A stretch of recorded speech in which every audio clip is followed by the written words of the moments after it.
tugas kita malam hari ini dengan mengajak teman-teman semua dari Ubara untuk bisa kita sosialisasikan ini. Bagaimana sih mengendara yang benar itu? Ada yang nanya dapat door prize. Banyak angka kecelakaan lalu lintas itu bisa ditekan. Kita tidak mau sampai amit-amit ya keluarga kita atau mungkin diri kita sendiri menjadi korban kecelakaan lalu lintas. Ya. Kenapa ini penting? Kenapa kok ini menjadi tugas dari kepolisian? Karena kepolisian itu tidak ingin banyak warga negaranya itu menjadi korban.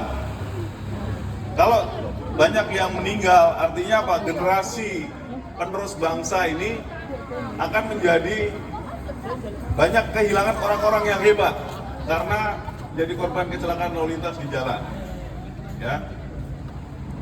Jadi pada kesempatan malam hari ini nanti akan disambung oleh Mbak Dewi bagaimana teman-teman mahasiswa ini dilatih untuk kepercayaan dirinya menyampaikan pesan bahwa keselamatan jalan ini menjadi sebuah tanggung jawab kita bersama. Tidak bisa hanya diserahkan kepada kepolisian saja, tetapi juga menjadi tanggung jawab kita bersama. Termasuk juga bagaimana kita berperilaku di jalan itu mencerminkan perilaku kita sehari-hari. Kalau kita di jalan itu tidak tertib, ya kalau kita di jalan itu ngantuk-ngantuk, ya kan? Apalagi kuliahnya sudah di luar begini masih tidur. Nah, sampai sini ada yang ingin ada yang mau ngasih jawaban, bantu saya. Ya. Jadi Undang-Undang Nomor 22 Tahun 2009 tentang lalu lintas dan angkutan jalan. Tepuk tangan buat Mas siapa namanya? Agus Wisaya, Pak. Ya, itu sebagai salah satu contoh kenapa Itu penting. Saya menemui apakah warga biasa literasi keselamatan jalan. Ya. Ada yang tahu maksudnya apa?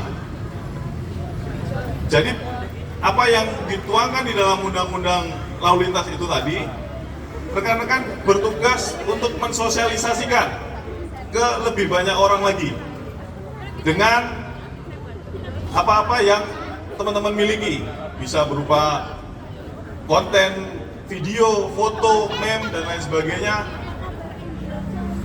Rekan-rekan bisa kembangkan, ya. Umum berani. Sekarang pakai reframing, bisa. So bedahnya apa? Tanya. Aku Perkenalkan, saya Andini dari kelas Humas Ilmu Komunikasi Pagi. Jadi Bu, mungkin yang tadi ditanyakan oleh Mita itu tentang kalau grogi waktu jadi MC atau moderator. Tapi yang ingin saya tanyakan pada saat itu, saat ini adalah kepercayaan diri saat kita bermedia sosial. Kalau saya pribadi ya Ibu ya, dalam bermedia sosial tuh masih sangat hati-hati sekali. Karena itu saya masih punya second account, terus juga ada lagi yang kadang itu kenapa ya saya harus punya banyak akun, dan itu saya masih belum menemukan alasannya kenapa saya harus gak percaya diri ya di akun yang seharusnya saya itu bisa menunjukkan jadi saya hal yang ingin saya tunjukkan ke orang, brand saya. Nah, saya masih belum menemukan itu Ibu. Nah, mungkin dari Ibu Dewi bisa ngasih tips juga gimana sih menumbuhkan rasa percaya diri agar kita udah itu bisa membangun branding sesuai dengan jati diri kita. Itu. Terima kasih. ya biasakan untuk melatih nafas. Ketika tidak bisa teriak, hah, gitu kaget ya. Maaf. Jadi ketika kita nggak pede untuk teriak, wah gitu cukup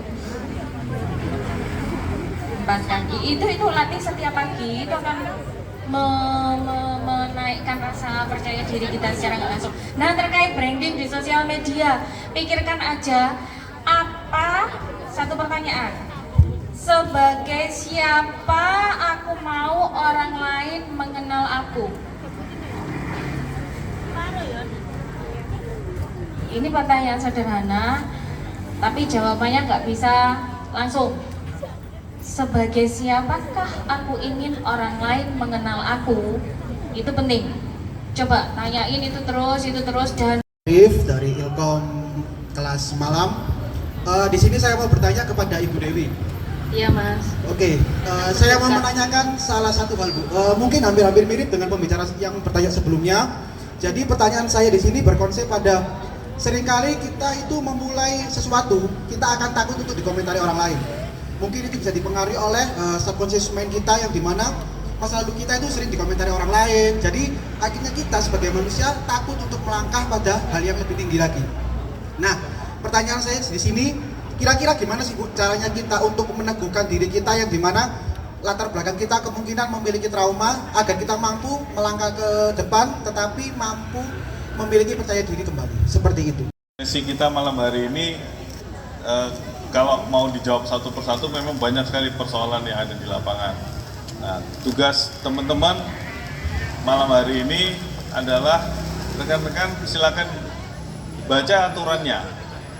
Ya, tadi sudah saya sampaikan Undang-Undang Nomor 22 tahun 2009 dan Pak Fadli juga sudah nge-share PowerPoint dari Polres Sleman. Di situ cukup banyak aturan-aturan yang ada di dalam undang-undang tersebut.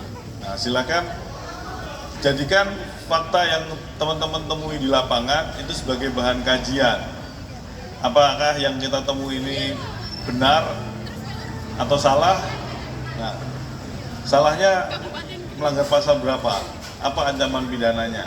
Nah, itu tinjauan akademisnya lebih hidup seperti itu. Jadi kalau saya jawab ya tidak boleh, nah, itu terlalu gampang menjawabnya. Tapi kalau ini mimbar akademis, ini tempat kita belajar, nah saya kembalikan itu ke penanya. Bagaimana penanya mencari dasar hukumnya yang ada di undang-undang tadi yang saya sebutkan untuk teman-teman bisa mensosialisasikan kepada orang lain lagi. Ya. Jadi diskusi kita jadi lebih hidup. Nah, nanti untuk tindak lanjut seperti apa acara kita malam hari ini, tadi saya sudah sempat bahas sedikit dengan Pak Fadli, nanti bisa di-floorkan Pak Fadli. Iya. Literasi safety itu ya. Ya, terima kasih Pak Kandi, Bu Dewi.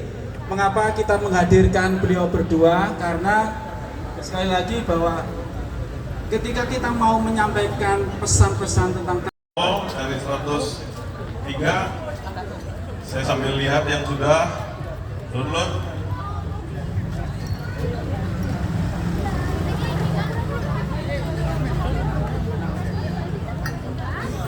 Ya, sebagian mungkin ada yang sudah di-share sama Pak Fadli, PowerPoint dari Polres Sleman.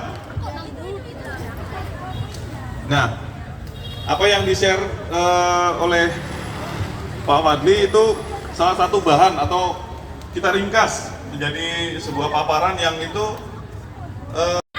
ada Lamongan? Ada. KB. Iya. KB ternyata ya. Ya. Untuk menuju kampus itu kan di jalan protokol memang butuh perjuangan yang luar biasa. Kadang-kadang saya melihat mahasiswa dengan wajah yang agak stres gitu, Pak Kandi, karena sambil ngos-ngosan, keringetnya luar biasa. Ini itu datang agak telat, minta izin untuk masuk kelas karena macet, karena bangunnya agak kesiangan, macet. Nah, ini kondisi seperti ini akan membahayakan keselamatan kita jika tidak waspada di jalan. Tadi disampaikan Pak Kandi, bagaimana ini perlu kita tindak lanjuti Pak Kandi untuk kerjasama menjadi apa tadi? Relawan literasi ya. Wah, ini kita bisa tindak lanjuti bersama ya.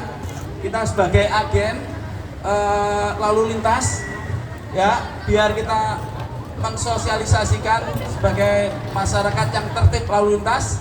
Nanti kita akan bikin konten-konten tentang tertib berlalu lintas gitu ya. Wah, ini cocok ini, pasti menjadi tugas menarik ini. Langsung kontekstual tugasnya. Ada yang bertanya? Nanti ya, tanya ya.